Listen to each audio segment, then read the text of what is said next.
Thank you everyone for joining us today for the Follow Your Heart show. I'm so grateful to have with us today Dr. Sharron Stroud. Thank you. It's a joy to be here with you. Thank you. Dr. Sharron Stroud is a woman dedicated to serving our planet.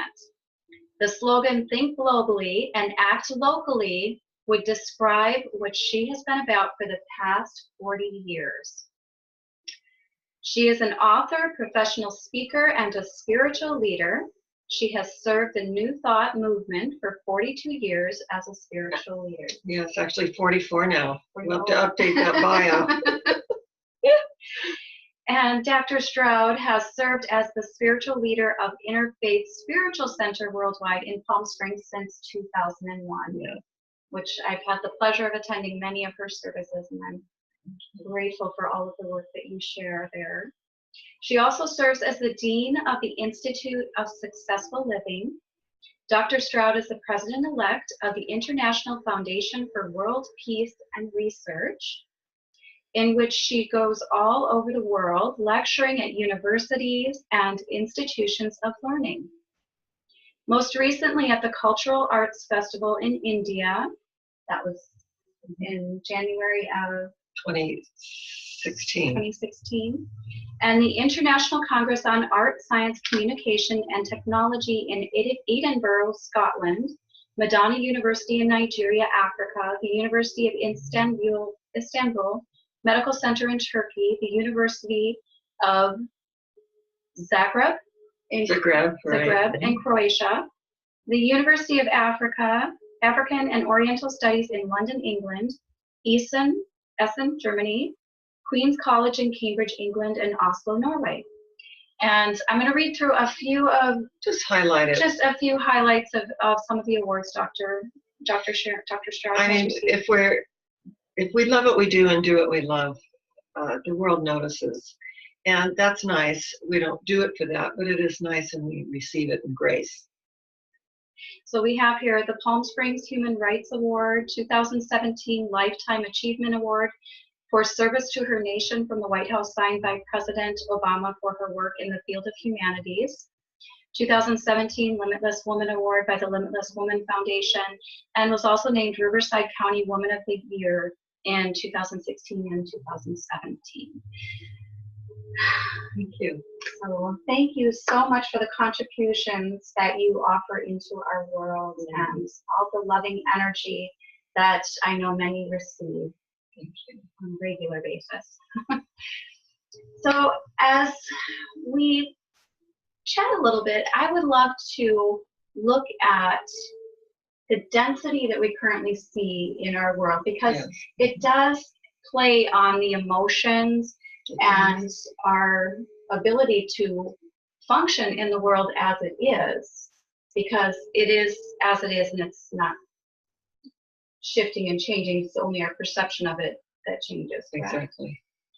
In fact, Jacqueline had asked me to speak on practical spirituality, in which we believe our daily life is our temple and our religion. And when we really understand that our daily life is our temple and religion, and that we look at all the facts that have come up. In fact, in my Sunday presentation, I quoted Dr. Ernest Holmes, who is the founder of the Science of Mind movement. He wrote the Science of Mind textbook in 1926. Not to be confused with Scientology. The Science of Mind is the laws of science, the opinions of philosophy, the revelations of religion applied to human need, and the aspirations of man and woman. So it's a very large energy field. So if we look at our daily life as our temple and our religion, then we look a discordant fact in the face. And I love that, I love the way he words things. When we look at a discordant fact in the face and we deny its spiritual reality, we begin to see with a much higher perception, seeing through the appearances that show up that are distressing, that we could give our power away to, or we can stand in our light or in our truth, knowing the truth. And when we know the truth, that all of the darkness that comes up, we shine our light through it and to it. And we absorb it and eventually we illuminate it. So I would say to our viewing audience that you are the light of the world. that your energy so shines before the world that everyone and anyone who comes within your energy field is healed and uplifted in your presence, because you are not buying in to the conditions that show up, to the effects, to the appearances that we can all, and every one of us, we've given our power away to the outer world many times. However, the more grounded we are in spirit, and we form a foundation, we begin to live from that place. Are we saddened? Yes. And I always say to myself, is there anything I can do about it, whatever it is? And if so, what? Now, there are the frequency keepers on our planet. And there are those that take action, they do the grassroots, they march and change civil rights, they change women's rights, they, address the climate issues, teen pregnancy. We can go on and on and on about what needs to be healed on our planet. And when we get it, that it has shown up, it's bubbled up and out so that we can address it. And once we address it, like I give to, Greenpeace, and also I'm so proud of Neil Donald Walsh, who founded Humanity's Team. Neil was in my congregation in San Diego and was a ghostwriter.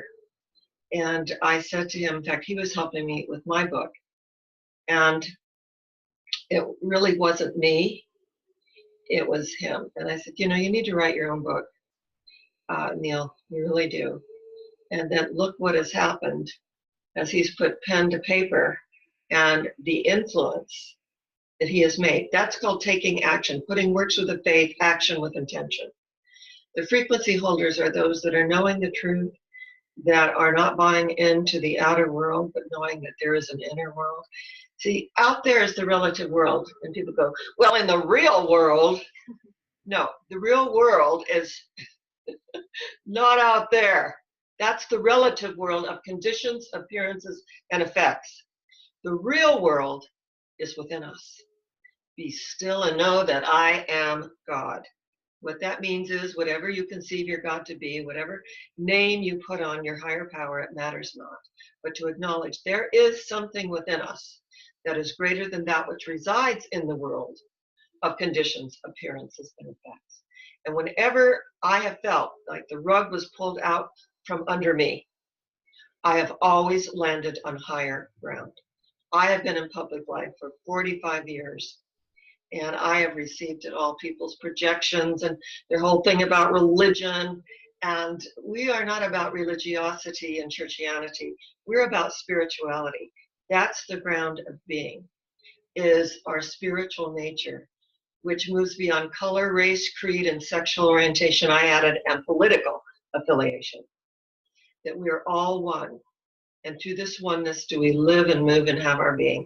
Through this oneness do we connect at the heart level, because today we're making the longest journey on the planet, the 18-inch journey from the head to the heart being the doorway of the soul.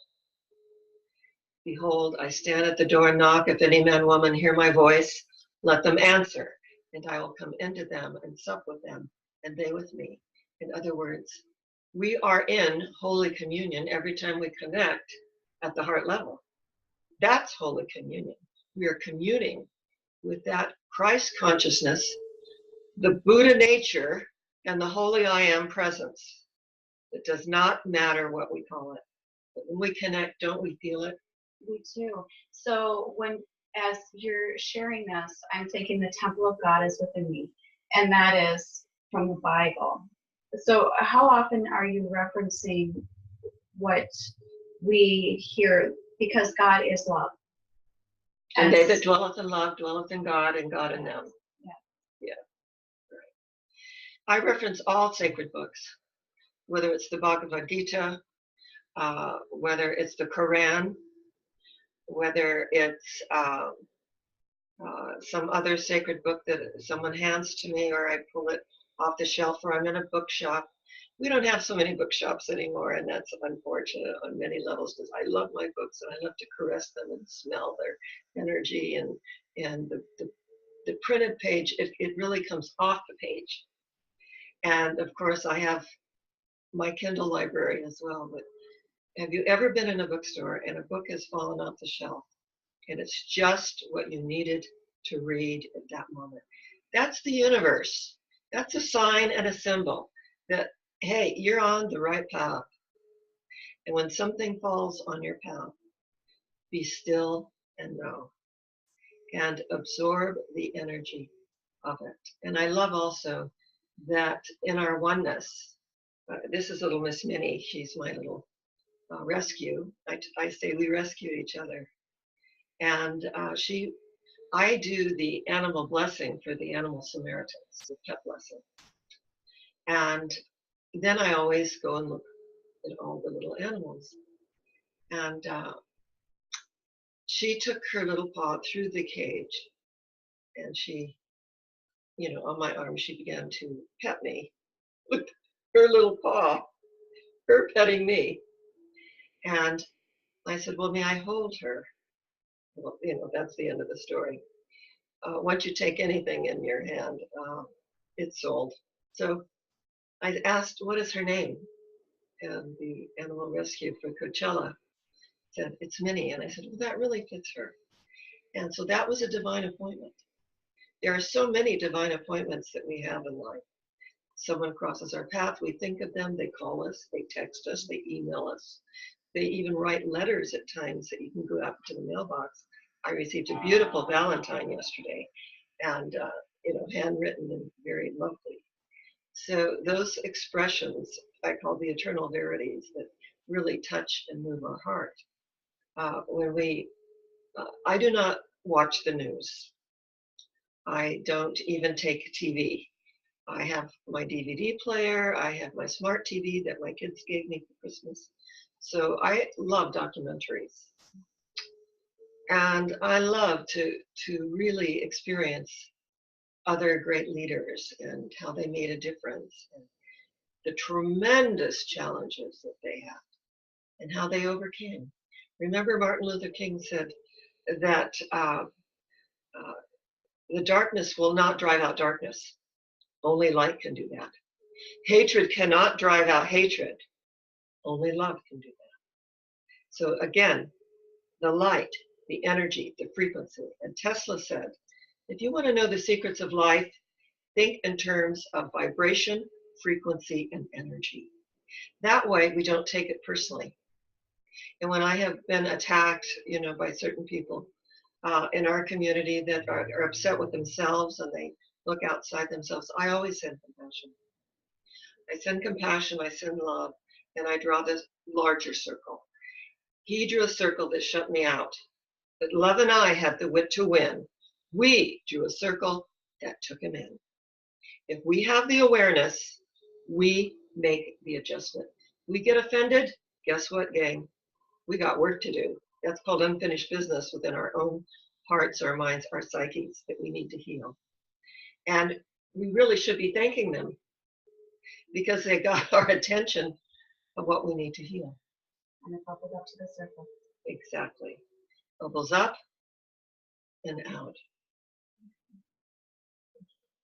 You're welcome. So one of the things that I hope to create through this summit is to lighten the vibration of the world. Because right now there's a bit of heaviness around us. And I believe what Dr. Stroud is sharing is very meaningful. What you said that you access all these different books and take the parts of them that are able to bring you greater awareness. Or a deepening. Or a deepening. How can we create a bridge between, because there's a lot of rights and wrongs and goods and judgment. bads. That's judgment. Exactly. That's black and white thinking. Right. So how can we bridge the gap and come from that space of love of our hearts so that we can in turn love one another? Because wasn't that the golden rule, is to love one another? Do unto others as you would have them do unto you. And I always say, we have no creed but love. Love one another as I have loved you. That was Jesus' great commandment. This commandment I give thee, that ye love one another as I have loved you. And we have no doctrine but the golden rule, do unto others as you would have them do unto you. So if we stand in our truth, no matter what is said to us, and just send out compassion and love, that will penetrate the darkness. And we're told the darkness comprehended it not, and shadows flee away forever and ever and ever.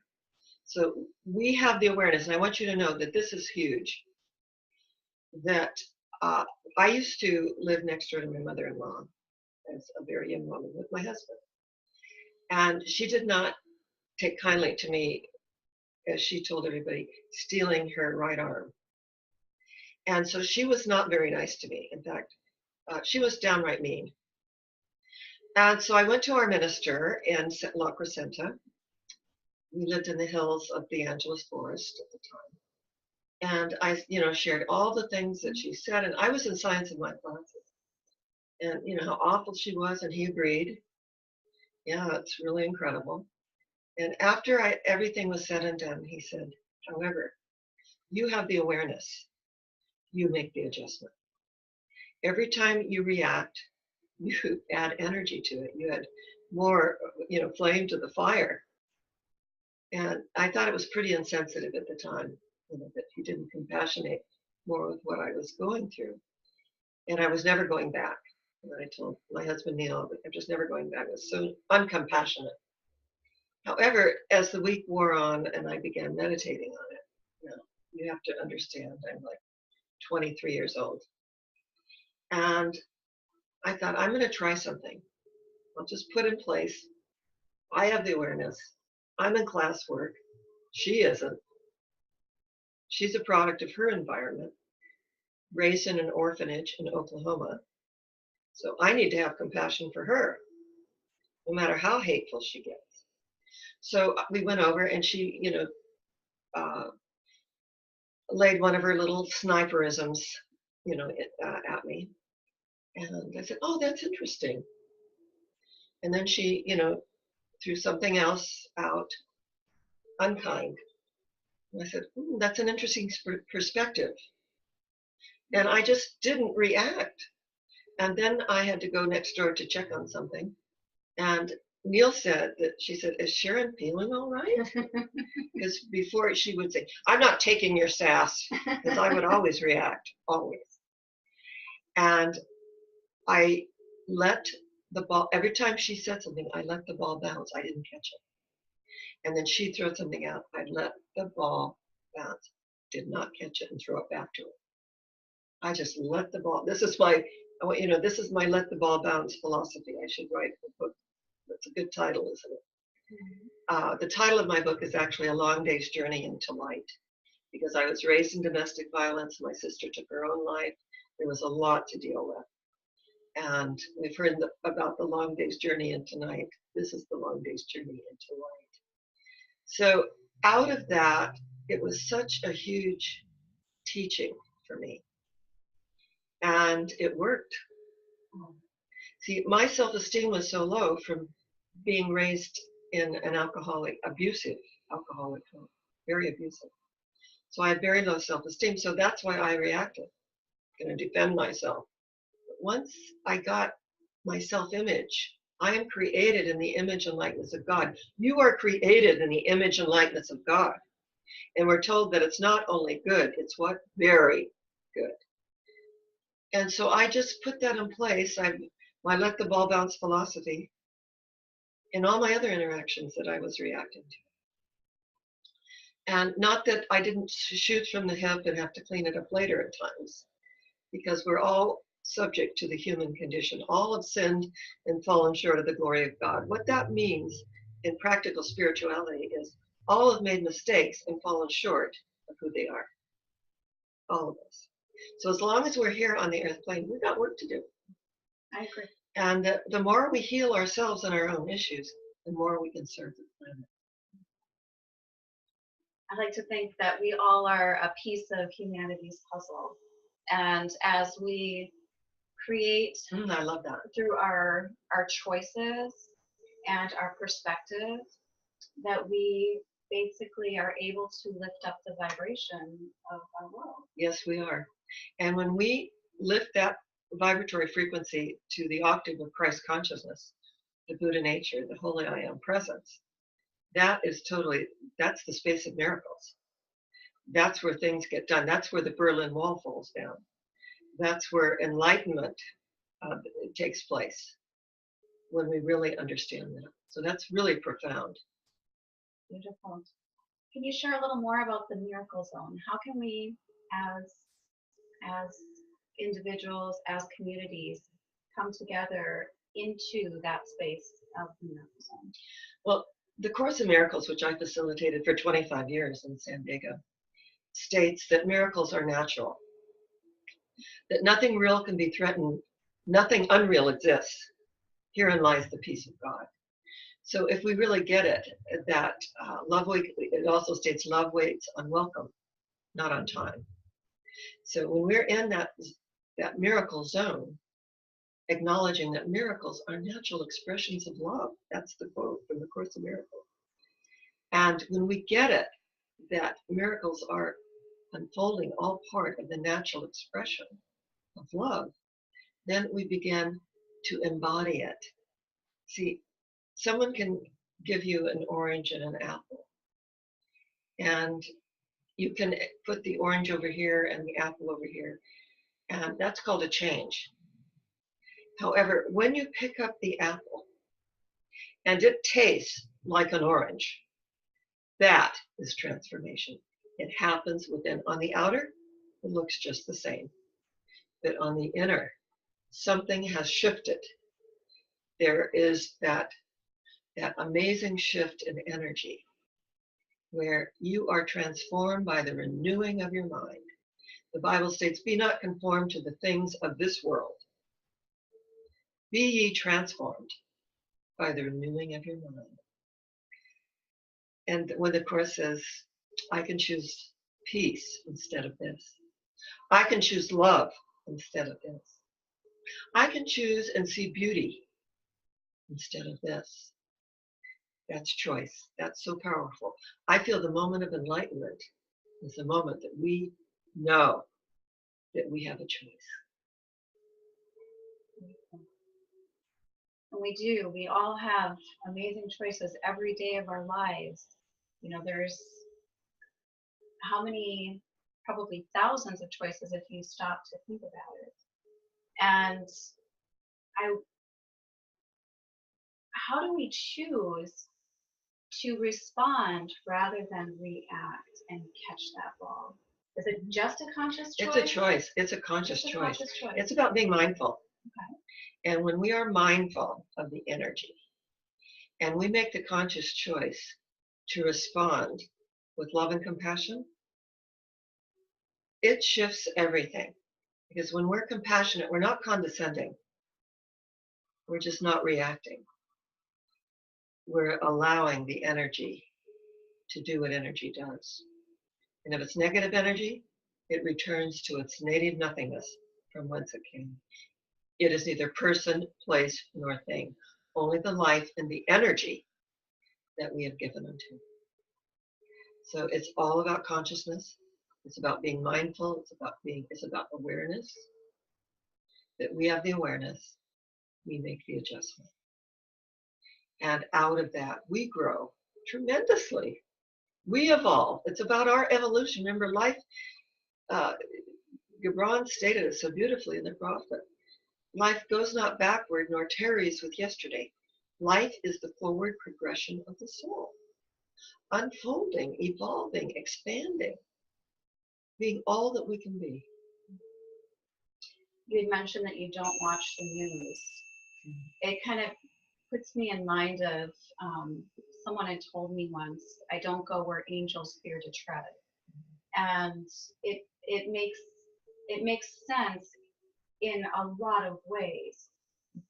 Though I'm thinking of how we often put ourselves in situations with people that we know there's going to be drama or distraction.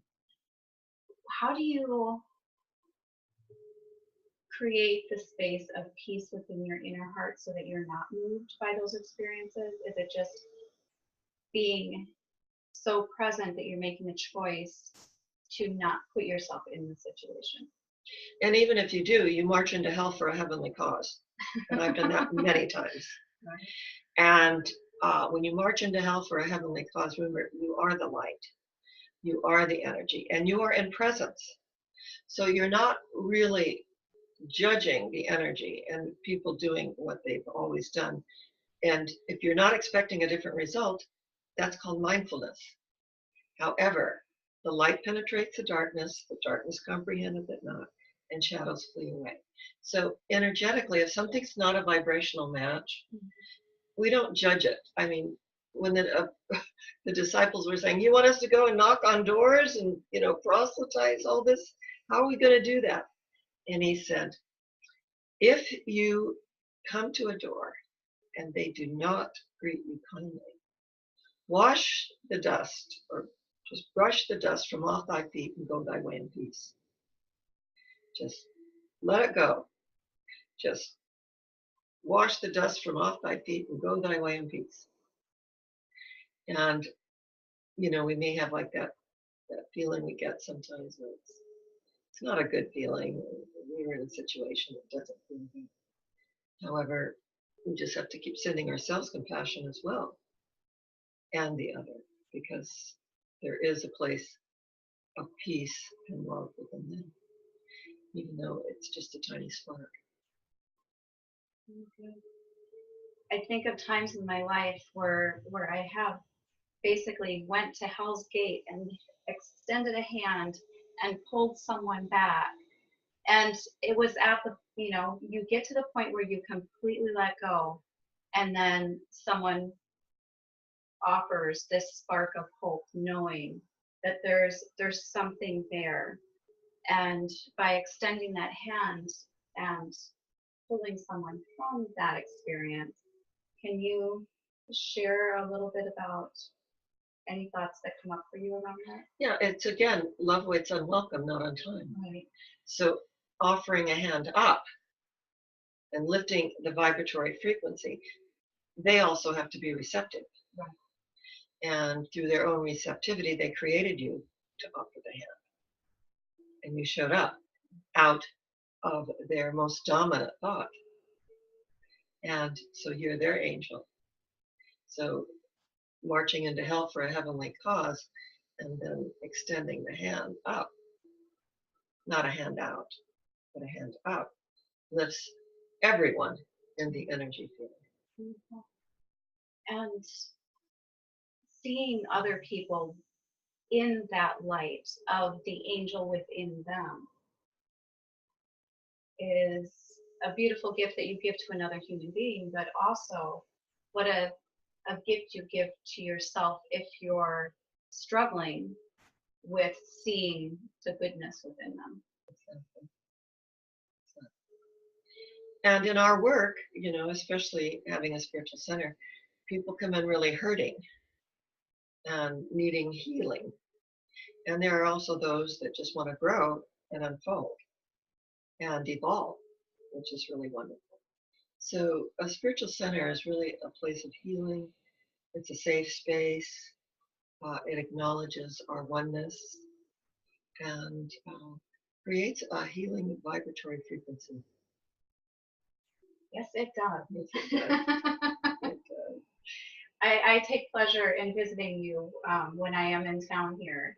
And the Interfaith Spiritual Center Worldwide they hold their services on Sunday. Where is that? It's Temple Isaiah at the Lieberman Chapel. And we love that chapel. It's just such a wonderful feeling. And so they do their thing on Saturday, and they're very kind to rent to us on Sunday. But again, we believe that all paths that lead to God are good.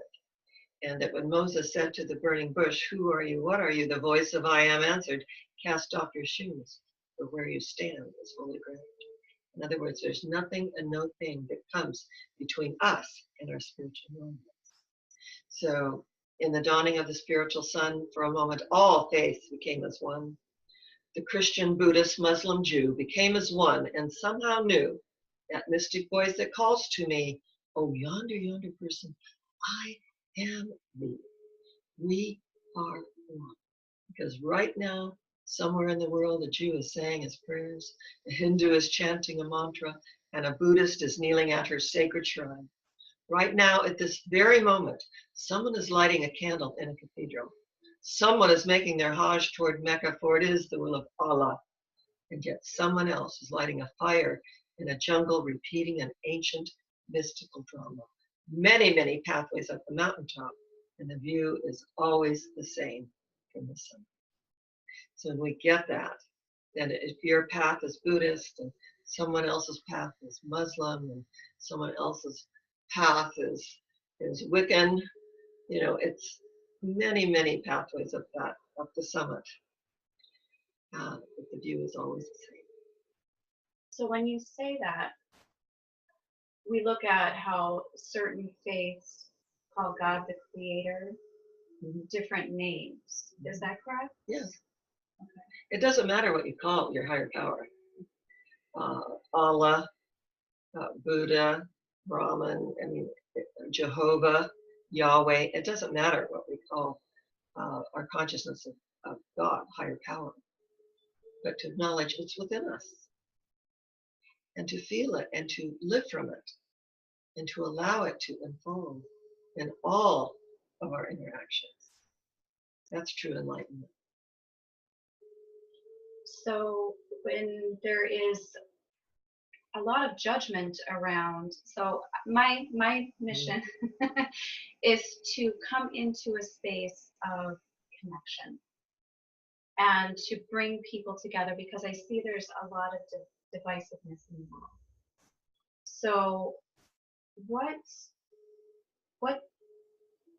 is it that brings us all together? The spirit of love. Mother Teresa said that peace begins with a smile. And it's so true. And I've been all over the world.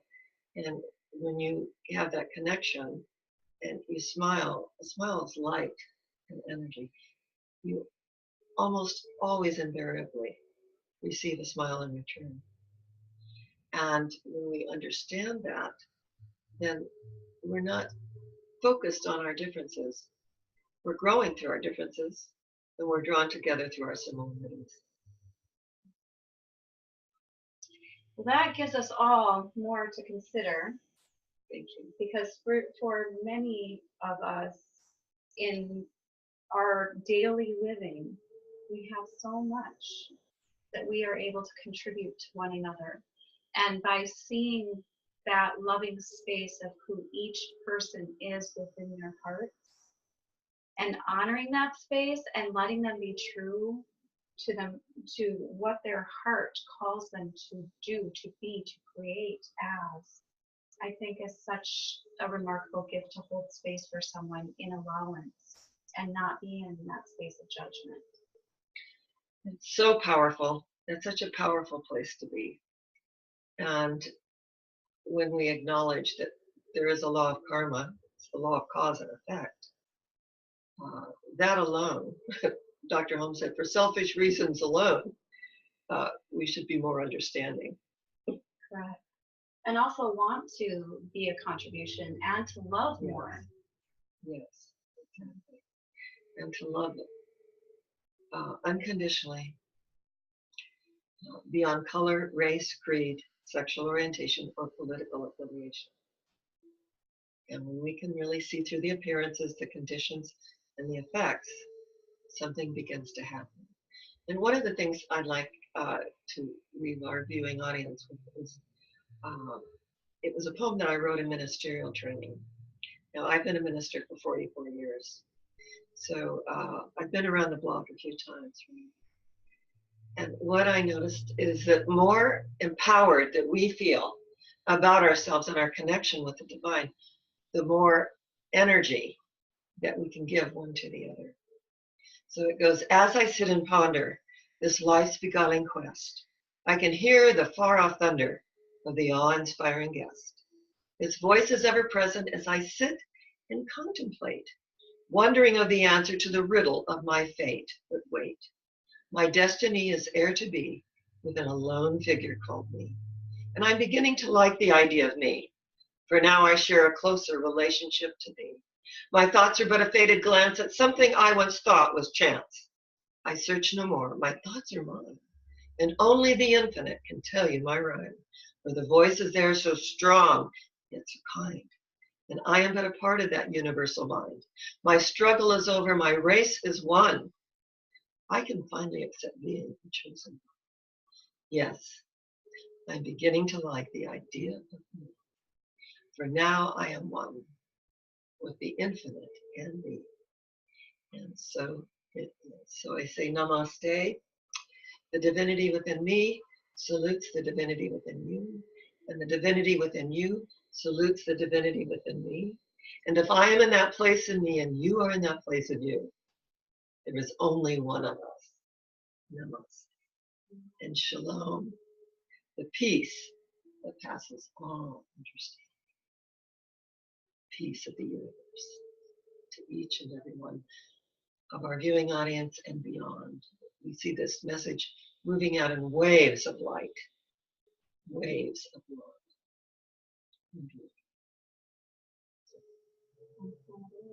Namaste. And there is no word in the English language that translates. It's only in the ancient Sanskrit. Yes.